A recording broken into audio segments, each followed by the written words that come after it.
Fantástico traz agora um levantamento exclusivo sobre um dos tipos mais perversos de violência, que atenta contra a dignidade e deixa cicatrizes profundas. Hoje a gente vai falar de crimes raciais. Eles não escolhem idade nem gênero. Acontecem todos os dias, em todos os lugares em nosso país. As vítimas, que somos nós, pessoas negras, temos uma certeza: vamos sentir dor. Não importa a condição social ou o quanto a gente se esforce para ser aceita. Nossa equipe analisou mais de 100 boletins de ocorrência registrados em 2021 e 2022. São relatos de ataques, alguns abertos, outros dissimulados. Palavras ditas com a intenção de ferir e que nunca serão esquecidas. A reportagem é de Tabata Polini, Diego Zanqueta e Esther Radaeli.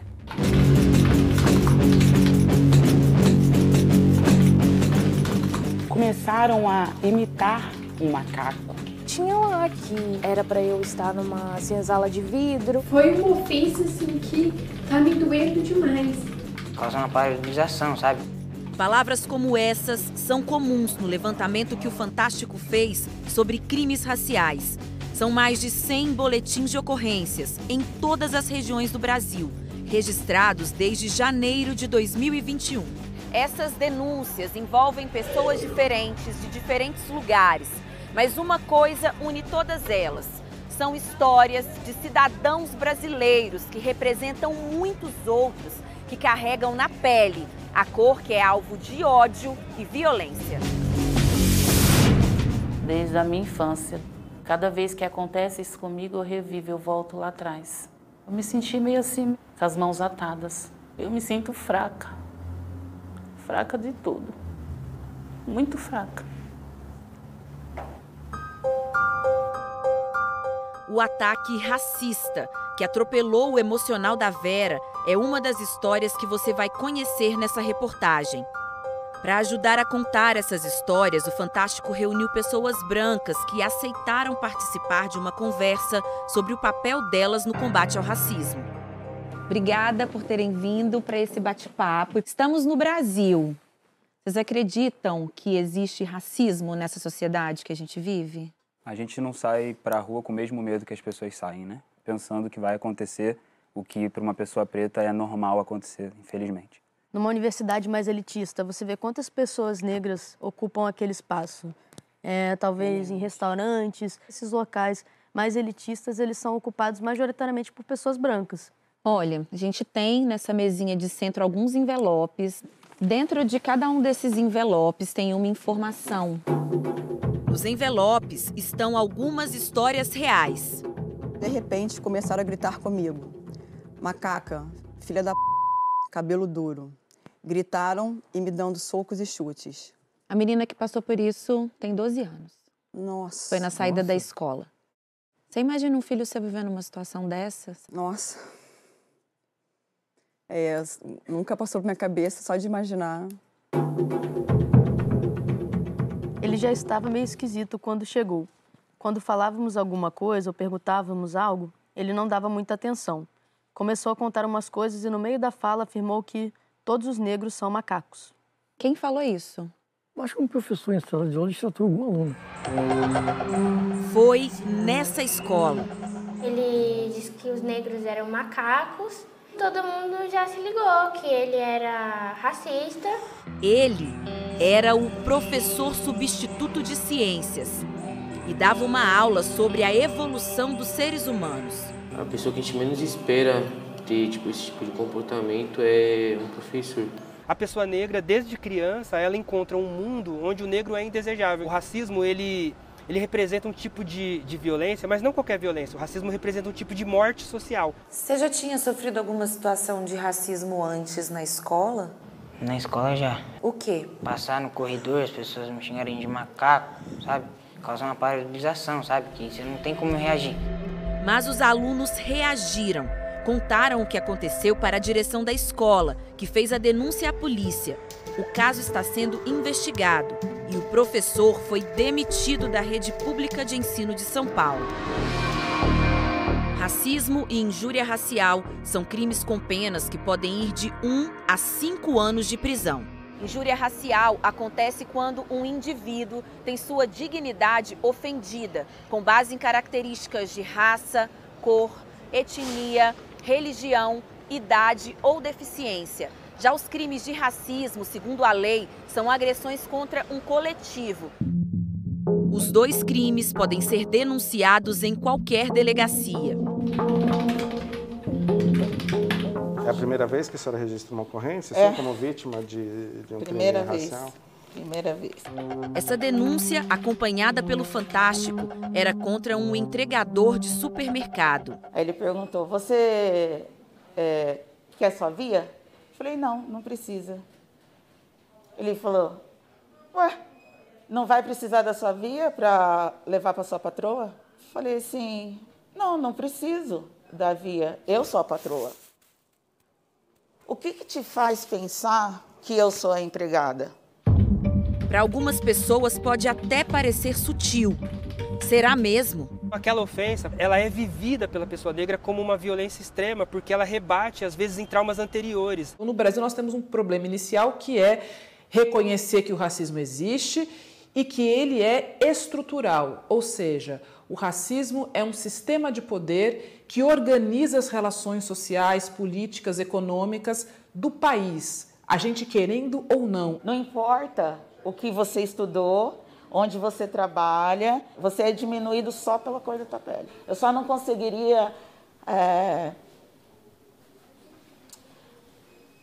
olhar para as minhas filhas em casa hoje, no final do dia, e saber o que aconteceu comigo e não fazer nada. O que eu estou ensinando para elas? Ensinar e preparar os filhos também é uma preocupação deste pai. Eu fui vítima a minha vida inteira de discriminação racial, desde a minha tenra idade. Então preparei os meus filhos para que quando essas dores viessem a eles tivessem como suportar, mas não serem omissos.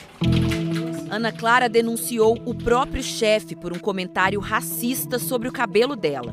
Vou passar uma capinha nesse seu cabelo, viu, para você deixar de ser. E ele não completa a frase, ele começa a rir, e a gente fica até se perguntando, será mesmo que o que ele fez é racismo ou será que ele estava brincando? Por que para você não é brincadeira? É um crime? Eu não acho que o cabelo esteja desligado à minha cor, à minha raça. Em relação à minha raça, eu jamais vou me calar ou vou deixar para lá essa situação. Eu vou pedir para cada um de vocês pegar aqueles envelopes que estão ali na mesa. Dessa vez, o conteúdo é igual para todos. E a pergunta que eles só vão responder depois vale para qualquer um. Você gostaria de ser tratado da forma que a sociedade brasileira trata as pessoas negras? Me chamou de macaca. Saco de lixo preto. Fomos para a delegacia e ele foi ouvido primeiro. Recebeu até escolta. Ele passou por mim, me mostrou o bolo de dinheiro, pagou a fiança e saiu livre. E eu tô com síndrome do pânico. Tenho medo de sair na rua sozinha. Você leu isso aí com facilidade, dona Ruth? Li, mas doeu. Por quê? Não é a cor que diz o que uma pessoa é capaz ou não de fazer. As pessoas têm que ser medidas pelo caráter. Quem passou por essa situação foi a Vera, que apareceu no começo da reportagem. Injúria racial! Ele tá maltratando o funcionário! O homem no vídeo é Luiz Felipe Cotrim de Almeida Rezende. Enquanto fazia compras, ele gritou com a caixa por causa do preço de uma margarina. A Vera, que era segurança no mercado, tentou acalmá-lo. Ele começou a se alterar. Começou já a mandar todo mundo calar a boca, gritar dentro do mercado. E por último, ele me xingou de macaca, que eu estava vestida num saco de lixo preto. A violência deixou marcas no corpo da Vera. Até fez um hematoma na minha perna. Eu tive que fazer exame de corpo de delito. Entendeu? Fomos para a delegacia. O agressor da Vera pagou uma fiança de R$ 1.300 e foi liberado. Em nota ao Fantástico, a defesa de Luiz Felipe diz que não há elementos que demonstrem conduta racista e que ele está à disposição das autoridades para todas as elucidações e atos que se provarem necessários. O principal motivo das não denúncias de casos de racismo e injúria racial são exatamente essa não confiança no sistema de justiça, esse lugar do não vai dar em nada. Segundo, a não finalização do inquérito policial, a não confecção de uma denúncia. Em 2021, foram registradas quase 20 mil denúncias de crimes raciais no Brasil. Em média, mais de 50 casos por dia. As vítimas são crianças, jovens, adultos e idosos. Os ataques acontecem na escola, no trabalho, no comércio, na vizinhança. E além desses e outros locais, hoje é cada vez mais comum que o agressor aproveite o ambiente virtual, se escondendo no anonimato. Era um domingo, Dia dos Pais. Esse dia já não é muito bom para mim, porque eu nunca tive a presença do meu pai. Mas minha família resolveu fazer uma festinha para me deixar bem. Quando tudo acabou, eu fui olhar meu celular para ver as mensagens que eu tinha recebido. Nega lixo, tu merece uma surra, só serve para trabalhar, sua escrava. Quando o senhor acha que isso aconteceu? Foi numa festa de aniversário. Sim, era o aniversário da Carol. Depois de sair da festa, ela percebeu que tinha sido colocada, sem saber, em um grupo de conversas. E aí tinha lá que eu merecia levar pauladas, que negras fedem a bicho, que a minha mãe parece um chimpanzé. Arregaça o coração. Carol é influenciadora digital e essa não foi a primeira vez que sofreu ataques. Ano passado, ela foi colocada em um grupo chamado Abaixo o Negrismo.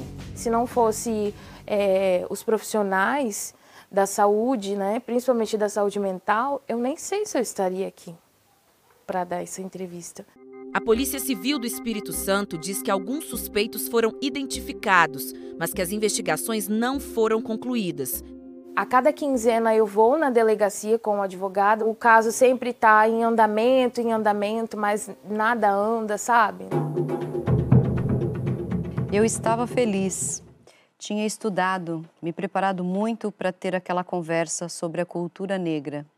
Quando, de repente, eles me interromperam e começaram a falar coisas horrorosas. Seus negros imundos, você é um depósito de esperma. Isso é uma reunião de zoológico. A ascensão educacional e o poder aquisitivo conseguem livrar alguém do racismo? Claro que não. Eu acho que não é o poder aquisitivo que vai blindar a pessoa do racismo, por exemplo. Né? É ela ser como ela é, independente em qual ambiente ela está. A Faida é advogada especialista em direito antidiscriminatório. A cena que a Janaína leu aconteceu numa live com artistas, que foi invadida por racistas. Falaram que aquilo era uma reunião de zoológico, que passaram carvão em mim se eu não queria uma banana. Um mix de revolta, de raiva, de dor. Quando a vítima do racismo é uma mulher, o trauma é duplo. No momento que eu escuto que eu sou um depósito de esperma, isso me remete à ideia de que a mulher preta não é uma mulher, não é um indivíduo, é apenas uma coisa para uso. Eu agradeço muito o espaço, mas eu fui vítima de racismo quando eu era criança, quando eu era jovem, quando eu me tornei advogado, falei, acabou nada. Até agora, nenhum suspeito foi identificado, mas a Faida fez denúncias tanto de racismo quanto de injúria racial. Eu não tenho culpa se você pensa que eu, enquanto uma pessoa preta, não seja igual a você, mas a lei do meu país diz que eu sou. E se você não respeita, você vai responder processo. A impunidade muitas vezes desencoraja as vítimas a procurar a polícia. A pessoa tem que se encorajar e vir à delegacia fazer o seu relato. E se a coragem é importante para a vítima, também é fundamental para quem presencia o crime. Que faça a filmagem do seu celular, e apresente isso como também uma prova para auxiliar no testemunho, né? Depois do registro do BO, a denúncia é investigada pela Polícia Civil e encaminhada ao Ministério Público. Atualmente, o MP tenta promover acordos para evitar processos penais que podem durar anos.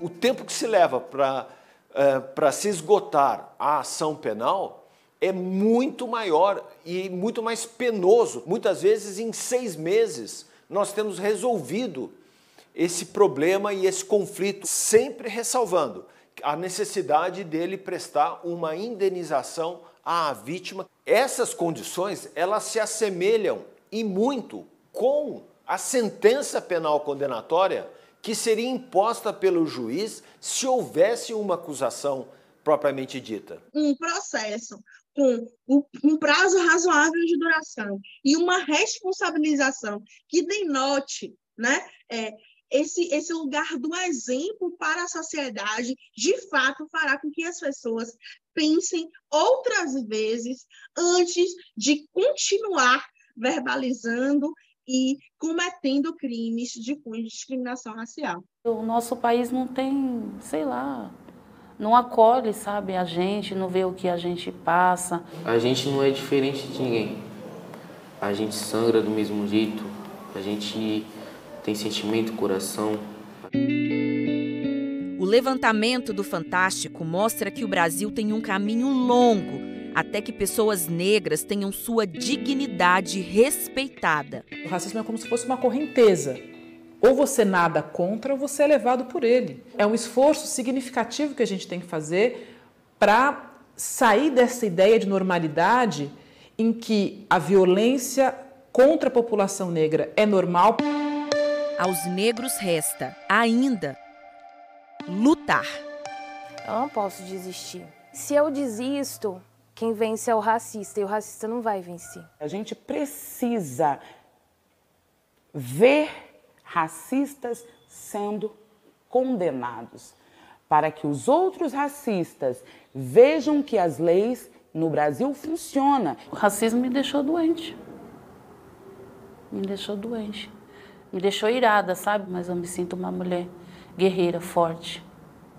Por mais que está sendo difícil, eu sempre de cabeça erguida. Vocês vão responder para a pergunta que vocês pegaram, sim ou não? Érica, para a pergunta que você recebeu, a sua resposta é sim ou não? Não. Não. Não. Não. Não. Não. Não. Vocês receberam a mesma pergunta. Vocês gostariam de ser tratados como uma pessoa negra é tratada no Brasil? Por que vocês não querem carregar essa dor?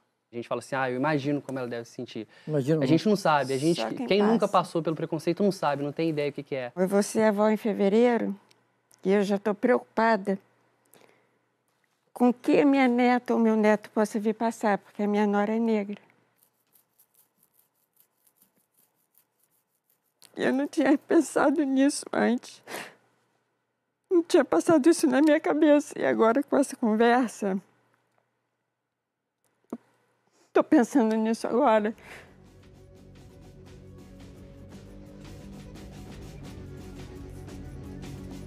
E dói demais. Eu não quero isso para minha neta. Nem para ninguém. Eu também não.